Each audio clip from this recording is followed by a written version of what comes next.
Bismillahirrahmanirrahim. Assalamualaikum warahmatullahi wabarakatuh.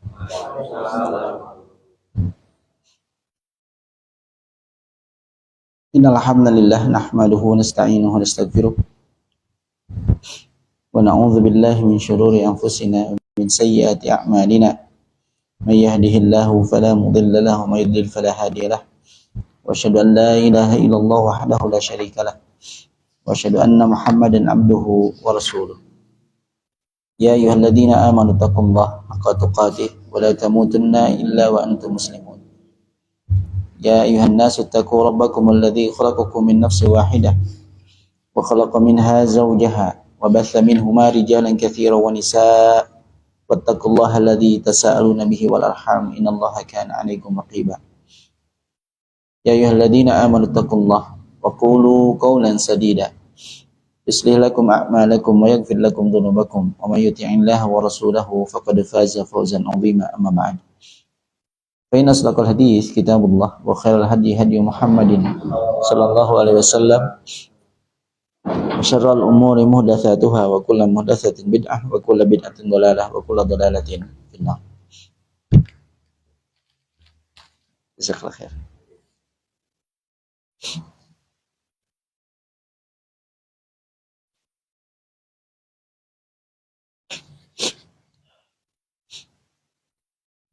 Alhamdulillah, kita bersyukur kepada Allah Subhanahu wa taala pada malam hari ini kita masih diberikan kesempatan untuk melanjutkan pembahasan kitab Fadlul Islam yang disusun oleh Syekh Muhammad bin Abdul Wahhab rahimahullahu taala. Dan insyaallah malam hari ini kita masuk kepada bab yang ke-7, babu wujubid dukhul fil Islam kullihi wa tarki masiwah. Bab tentang wajibnya masuk ke dalam Islam secara total dan meninggalkan apa yang selainnya.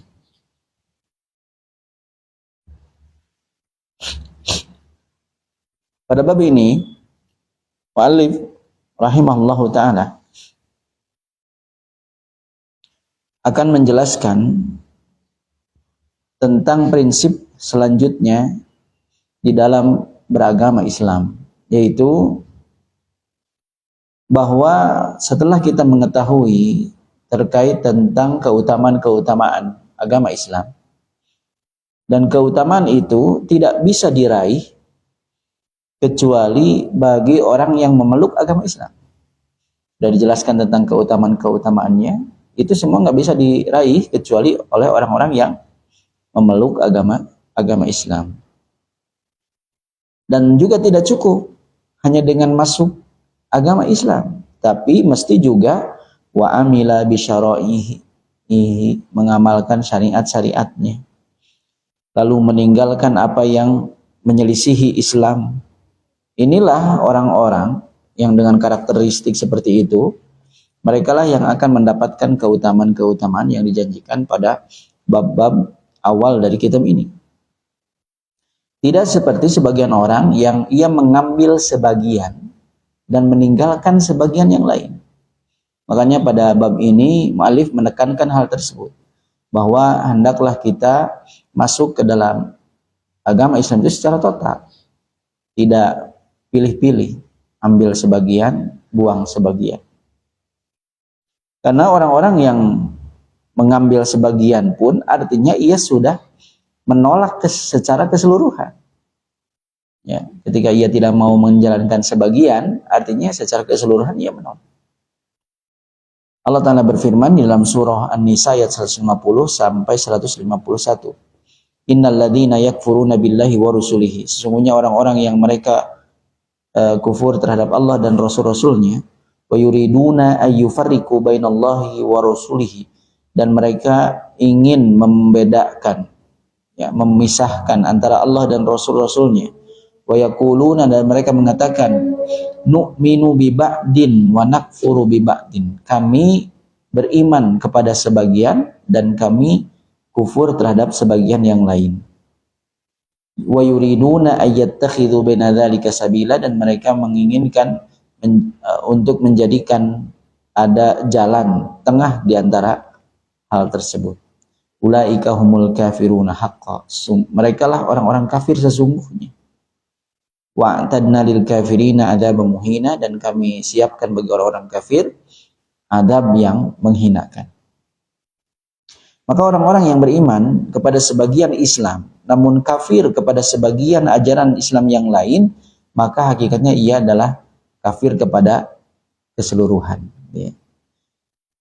Kewajiban kita sebagai seorang muslim adalah hendaklah kita menerima Islam seluruhnya, ajarannya, akidahnya, muamalahnya, syariat-syariat yang berkaitan dengan akhlaknya, semuanya kita terima. Dan kita mengamalkan syariat-syariat tersebut sesuai dengan kemampuan kita.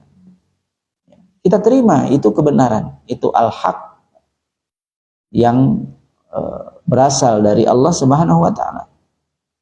Ya, dan kita berusaha semampu dan seoptimal mungkin untuk melakukannya.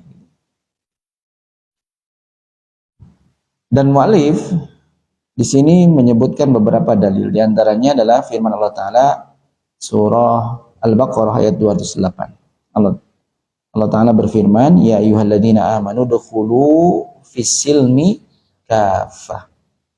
Wahai orang yang beriman, masuklah kalian ke dalam Islam secara keseluruhan. As-silmi di sini maksudnya adalah al-Islam. Kafah artinya jami'an, seluruhnya. Makna dari ayat tersebut, ini adalah seruan bagi orang-orang yang beriman untuk masuk, mengikuti seluruh syariat Islam. Jangan meninggalkannya barang satu pun, tidak, jangan. Dan di antara syariat Islam yang disebutkan dalam Al-Quran dan As-Sunnah adalah bahwa Allah Ta'ala memerintahkan kita untuk meninggalkan ajaran selain Islam. Ini termasuk syariat Islam. Adalah larangan untuk perintah untuk meninggalkan syariat selain Islam. Baik berupa kekufuran, bid'ah, ataupun maksiat-maksiat yang dilarang oleh Allah Subhanahu wa ta'ala.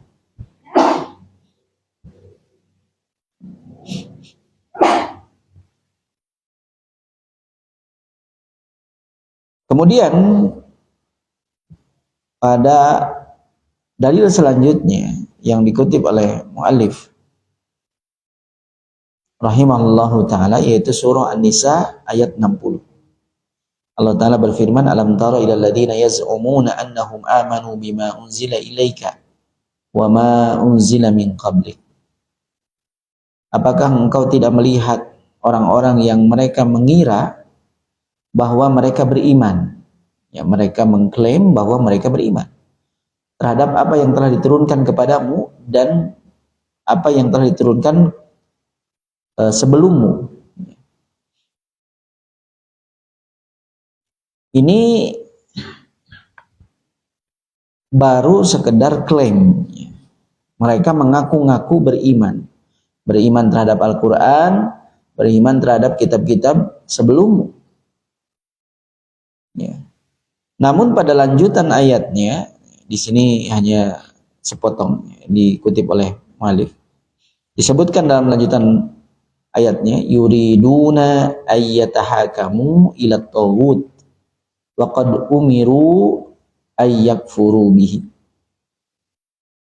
Ya, mereka mengklaim bahwa mereka beriman kepada Al-Quran, beriman kepada apa yang diturunkan sebelum Nabi Muhammad SAW, ya, berupa kitab-kitab sebelumnya. Namun mereka ingin berhukum kepada taghut. Ya, klaimnya tadi bertentangan dengan perilaku mereka. Wa qad umiru ayyakfuru bihi. Padahal mereka itu diperintahkan untuk kufur terhadap tauhid. Wa yuridu syaitanu ayyudillahum dhalalan ba'ida. Dan syaitan itu memang keinginannya itu adalah untuk menyesatkan mereka dengan kesesatan yang jauh. Maka pada ayat ini juga menegaskan tentang wajibnya kita masuk ke dalam agama Islam secara keseluruhan. Dan di antara wujudnya adalah tahkimus syariah, menerapkan syariat. Ini wujud kita masuk ke dalam agama Islam secara keseluruhan. Maka orang-orang yang lebih memilih menggunakan aturan-aturan selain Islam, apalagi untuk memenangkan hawa nafsunya, maka diancam dalam ayat tersebut ia akan tersesat dengan kesesatan yang jauh. Karena meninggalkan berhukum dengan apa yang disyariatkan dalam agama Islam, ya ini termasuk sebab kesesatan. Makanya disebutkan ya, berkaitan tentang sebab turunnya ayat ini dari Abdullah bin Abbas radhiyallahu anhu. Ia berkata, "Kana Abu Burdah al-Aslami kahinan yaqdi bainal yahud fama yatanafaruna ilaihi fatanafara ilaihi unasun man aslama." Dahulu ada Abu Burdah al-Aslami. Ia adalah seorang dukun yang ia biasa menetapkan hukum antara kaum Yahudi bima yatanafaruna ilaihi, ya, dalam perkara-perkara yang orang-orang Yahudi itu ya laporkan kepadanya. Namun kemudian fatanafaru ilaihi unasun man aslam. Ada orang-orang yang sudah memeluk agama Islam justru datang kepadanya. Maka Allah Ta'ala menurunkan ayat ini, alam tara ilal ladzina yaz'umun, tidakkah engkau melihat orang-orang yang mengklaim bahwa mereka beriman kepada apa yang diturunkan kepada, tapi mereka justru mendatangi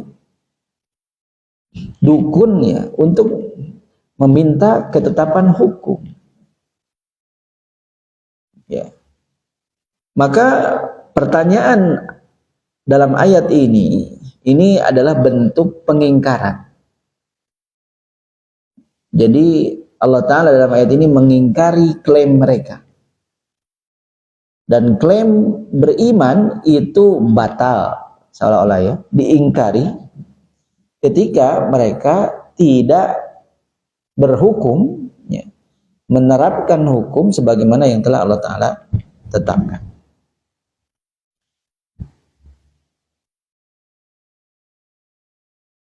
Di sini juga dalam ayat ini disebutkan yuriduna, mereka baru sekedar keinginan mau berhukum dengan hukum tauhid, gitu ya. Baru mau nih. Kalau mau saja, gitu, baru sekedar niat saja, ini dihukumi sebagai sebab kesesatan. Ya. Apalagi yang melakukan, yang baru mau saja sudah diberikan ancaman seperti ini, apalagi yang melaksanakan. Oleh karenanya di akhir ayat Allah Ta'ala menetapkan, menggambarkan orang-orang seperti ini dengan kesesatan yang jauh. Dan orang yang digambarkan, yang disifati dengan kesesatan yang jauh, tidak diragukan lagi bahwa amalnya itu, amal yang dilakukannya itu tidak diperbolehkan. Ya, ini orang tersesat, berarti perbuatannya jangan dilakukan. Gitu ya. Maka perbuatan berhukum kepada tauhid, ya, lebih memilih tauhid dan meninggalkan Al-Quran, syariat, maka ia bertentangan dengan wujud keimanannya, Namun tentunya dalam bahasan ini ada ada rincian-rincian yang akan sedikit nanti kita bahas. Ya. Yang pertama adalah kapan berhukum dengan selain hukum Allah Ta'ala itu disebut kufur i'tiqadi, ya, kufur akbar, atau hanya sekedar kufur amali, kufur asghar. Ya, Syekh Shalih Al-Utsaimin itu menyebutkan diantaranya ada 3 kondisi di mana berhukum dengan hukum selain Allah itu dihukumi kufur akbar. Yang pertama, ia menganggap bahwa hukum selain Allah Ta'ala itu sama dengan hukum Allah, yang menyamakan. Nah, ini sudah kufur akbar nih. Di hukum manusia sama dengan hukum Allah. Nah, ini sudah kufur akbar. Yang kedua, ia meyakini, yang lebih parah lagi, ia meyakini bahwa hukum selain Allah lebih baik daripada hukum Allah.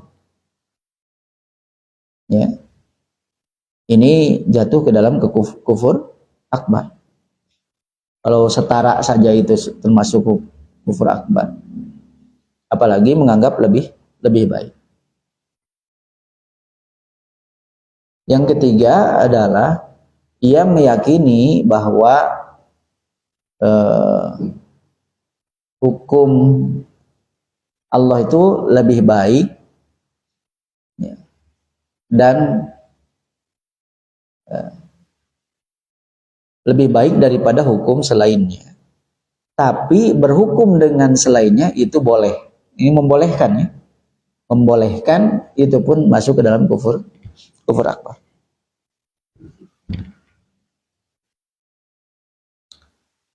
Bahkan dalam kitab salah satu usul juga disebutkan tambahannya,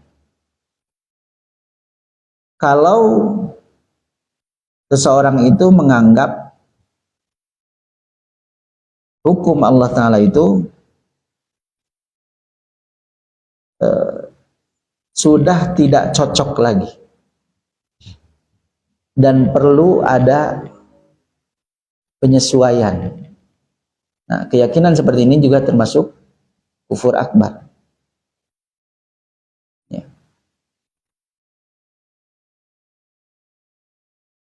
Makanya berhukum dengan hukum selain syariat itu ya dirinci seperti itu. Lalu bagaimana kapan berhukum dengan hukum selain hukum Allah Ta'ala itu dihukumi sebagai kufur asghar, ya. Jika seseorang itu meyakini bahwa hukum Allah Ta'ala itu adalah hak,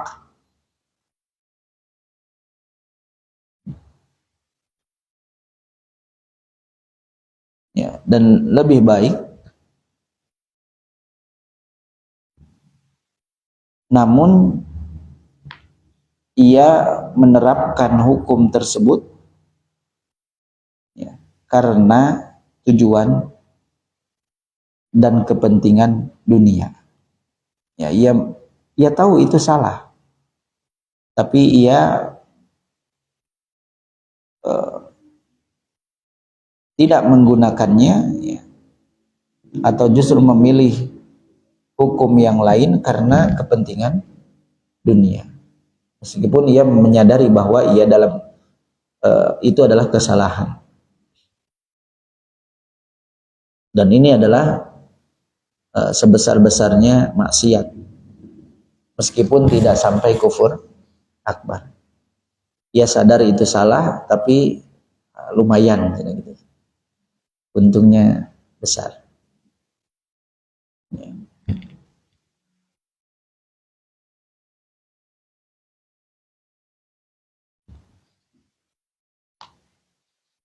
Lalu terkait peranannya, ya, peranannya ini juga dirinci, terutama juga disebutkan oleh Syekh Shalih Al-Utsaimin di dalam kitab At-Tamhid. Bagaimana rincian dari masing-masing peran? Yang pertama, orang yang membuat aturan, ya, membuat aturan. Ya, selain hukum Allah Ta'ala, ya, bikin aturan baru. Ya. Maka ini hukumnya kafir. Ya. Begitu pula orang yang taat kepadanya dalam perkara, ya, ia yang membuat aturan itu menghalalkan yang haram. Yang sudah diharamkan oleh Allah Ta'ala dihalalkan. Yang haram dihalalkan. Yang halal diharamkan, ya, diubah olehnya. Maka hukumnya kafir. Begitu pula orang yang taat kepadanya. Kemudian bagaimana hukum hakim? Nah, ini tadi pembuat undang-undangnya, pembuat aturan. Sekarang hakimnya yang memutuskannya.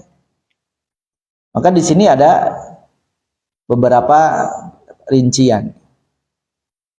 Ya, barang siapa yang hanya menetapkan satu atau dua hukum dan ia menyadari bahwa ini adalah perbuatan maksiat karena menerapkan hukum bukan dengan syariat Allah Ta'ala, maka ia tidak dikafirkan.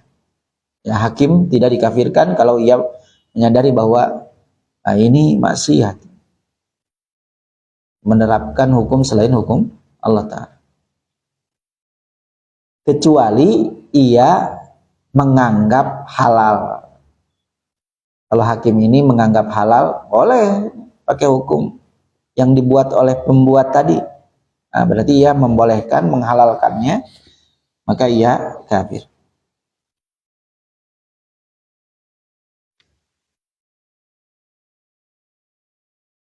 Kondisi yang selanjutnya, orang yang hakim yang ia hanya menerapkan aturan selain Allah saja. Semuanya gitu, nggak ada yang menerapkan aturan Allah. Semuanya aturan selain Allah.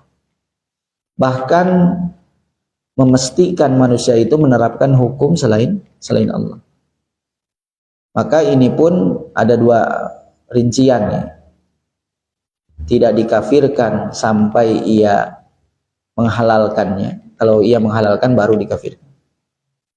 Ada juga yang mengatakan bahwa ia kafir karena orang yang seperti ini tidak mungkin muncul dari hati yang mengingkari tauhid. Orang yang merasa nyaman menerapkan aturan selain Allah Ta'ala tidak mungkin terjadi pada hati yang kufur terhadap tauhid. Artinya ia tidak kufur terhadap tauhid ketika menerapkan seperti itu. Kemudian bagaimana kondisi orang yang melaporkan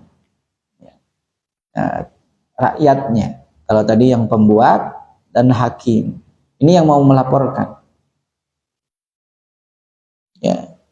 Jika ia ingin melaporkan dan mendapatkan kepastian hukum itu kepada tauhid, ya, sesembahan selain Allah, seperti tadi kepada dukun gitu,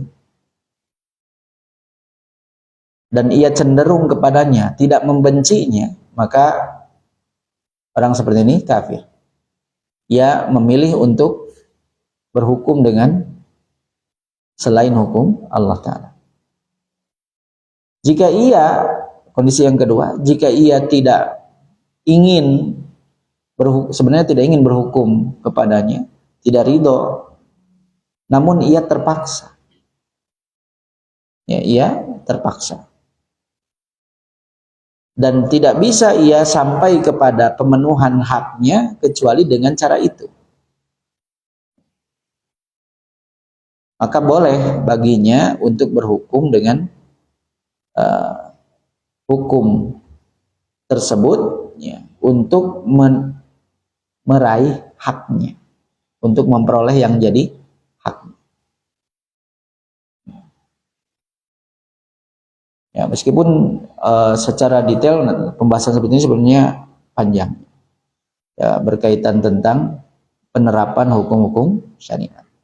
Jadi jangan sampai nanti karena hanya penjelasan yang singkat seperti ini, lalu sebagian jamaah itu ya terdorong untuk mudah mengkafirkan. Ya, sementara takfir muayyan itu ya bukan ranah kita, bukan. Ya, yang disebutkan para ulama pun ini hanya takfir mutlak.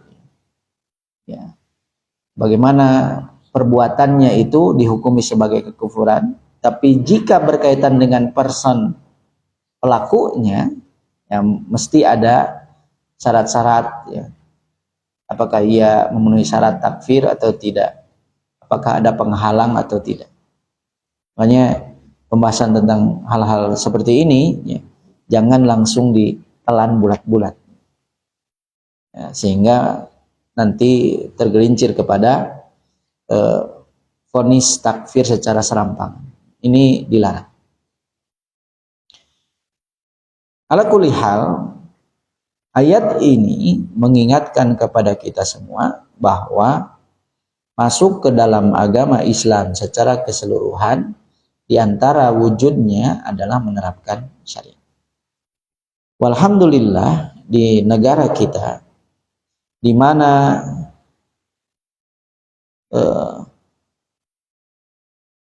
syiar-syiar Islam itu tidak dihalangi, boleh mengumandangkan adzan, boleh melakukan salat jamaah, salat Jumat. Nah, para ulama menyatakan bahwa negara seperti ini adalah negara Islam yang mayoritas ada umat Islam di sana, lalu syiar-syiar Islam tidak dihalangi di sana, bebas ya, mengumandangkan adzan, menyelenggarakan salat berjamaah, salat Jumat, dan syiar-syiar Islam lainnya, maka ini adalah daulah Islam. Sehingga tidak benar segelintir orang itu akhirnya menggiring gitu, pemahaman-pemahaman tadi, ya, prinsip-prinsip tadi kepada mengkafirkan pemerintah. Tidak benar. Ya. Kemudian muallif rahimahullah ta'ala juga menyebutkan dalil selanjutnya dalam surah Al-An'am ayat 159. Allah Ta'ala berfirman, innal ladzina farraqu dinahum wa kanu syi'an lasta minhum fi syai'.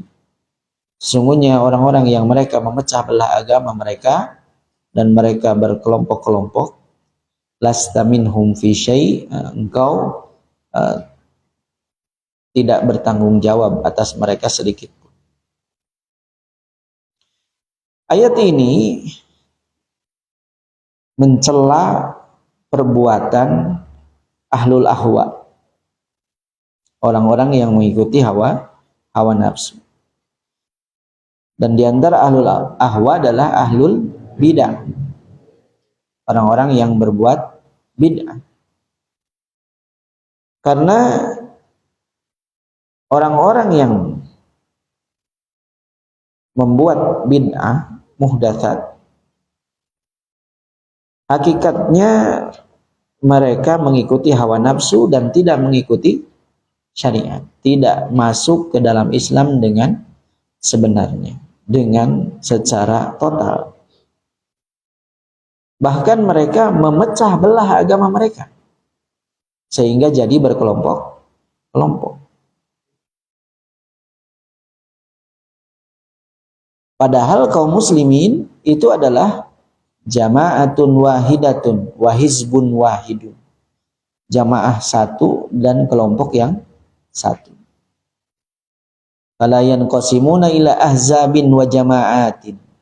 Kaum muslimin itu tidak terpecah-pecah menjadi kelompok-kelompok dan jamaah-jamaah.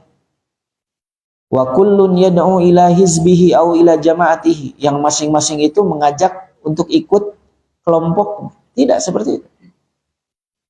Wa yudallilul akharin wa yantaqisul akharin, bahkan mereka menyesatkan kelompok lain dan juga meremehkan, merendahkan kelompok yang lain. Hadza la yajuzu bainal muslimin. Perbuatan seperti ini tidak diperbolehkan di tengah-tengah kaum muslimin. Ini termasuk perkara-perkara jahiliyah.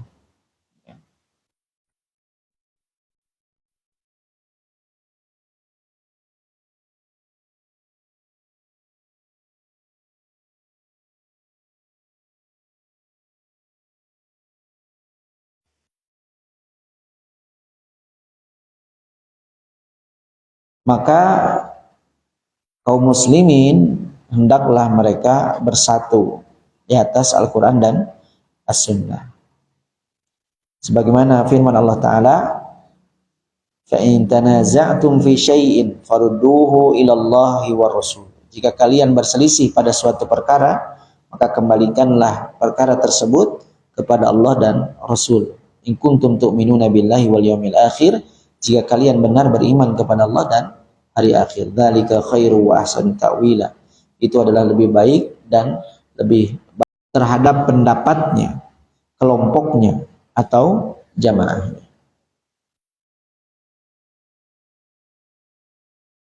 Kemudian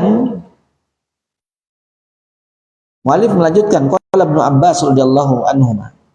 Ibnu Abbas radhiyallahu anhuma berkata fi qoulihi ta'ala, ketika menafsirkan firman Allah Ta'ala, yauma tabyaddu wujuhun wa taswaddu wujuh. Pada hari di mana sebagian wajah-wajah itu diputihkan, memutih, dan wajah-wajah yang lain itu menghitam. Beliau menjelaskan, tabyaddu wujuhu ahli sunnah wal i'tilaf. Pada hari itu akan memutih, cerah gitu ya, wajah-wajah ahli sunnah dan orang-orang yang bersatu. Wa taswaddu wujuhu ahlil bid'ah wal ikhtilaf, dan akan menghitam wajah-wajah ahlul bid'ah dan orang-orang yang berpecah belah. Maka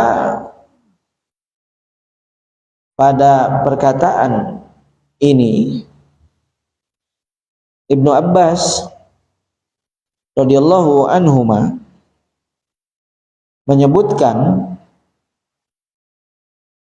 ya tentang pujian dan janji Allah Ta'ala bagi orang-orang yang berpegang teguh kepada sunnah dan juga bersatu di atas sunnah.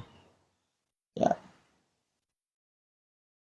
Sementara ayat ini dan juga ditafsirkan oleh Ibnu Abbas adalah ancaman bagi ahlul bid'ah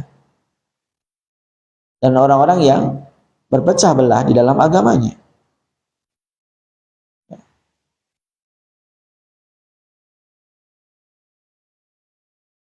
Sebagaimana dalam lanjutan ayatnya,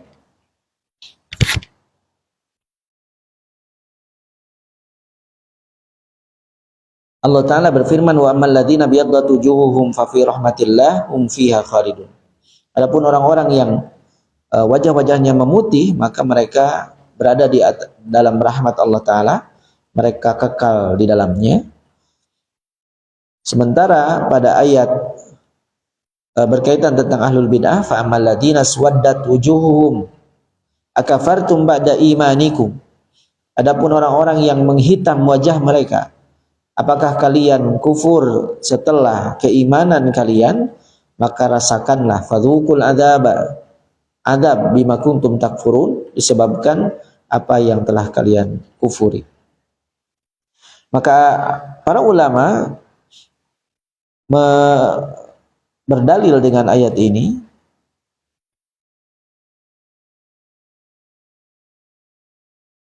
bahwa orang-orang yang mengikuti hawa nafsu dan juga berbuat bid'ah, mereka itu tidak dan belum masuk ke dalam agama Islam dengan totalitas.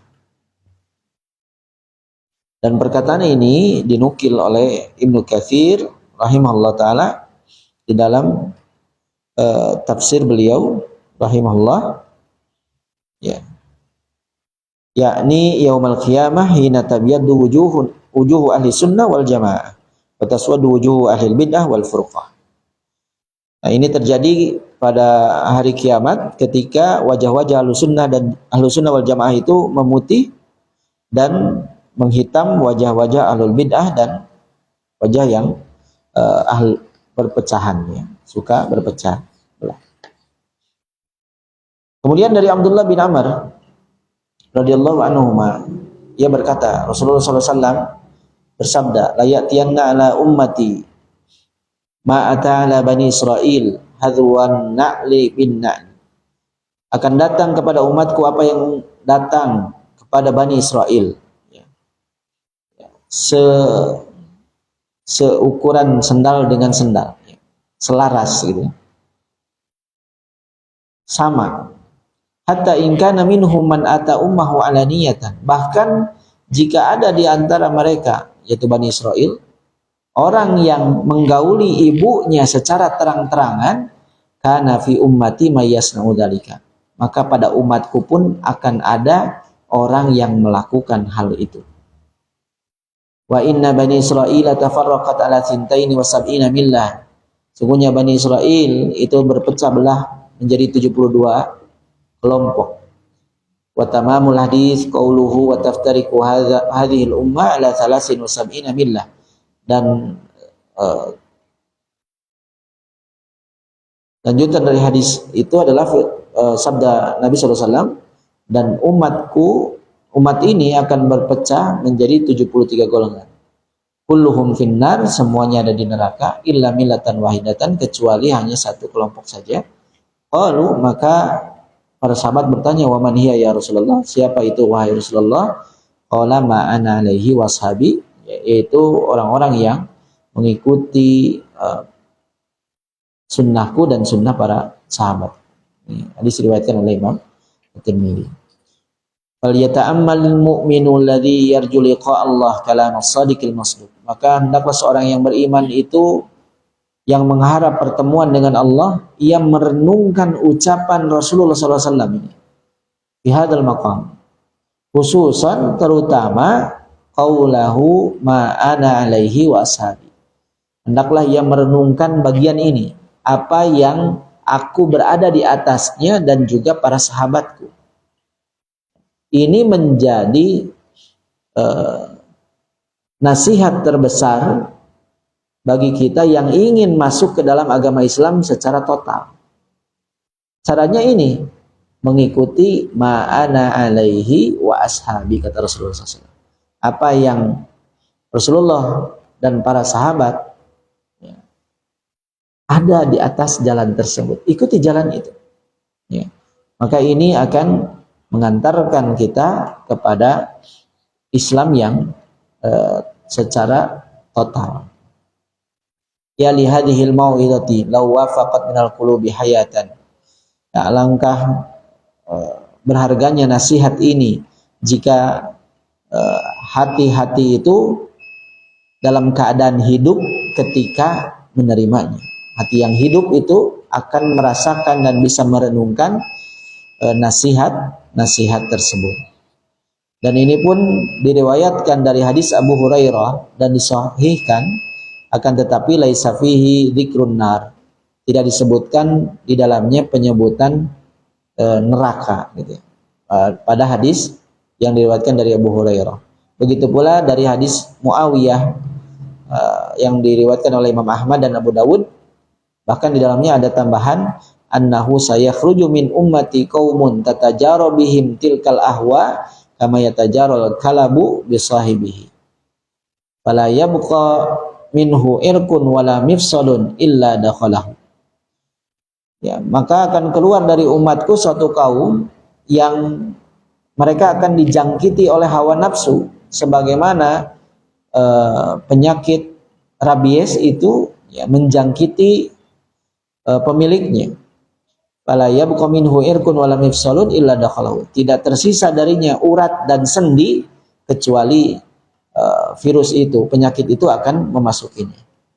Dan waqad taqaddama qauluhu, dan juga sudah disebutkan, telah berlalu firman Allah Ta'ala, sabda Nabi SAW, wa muntagin fil islami sunnatal jahiliyah, dan orang yang mencari sunnah jahiliyah di dalam Islam.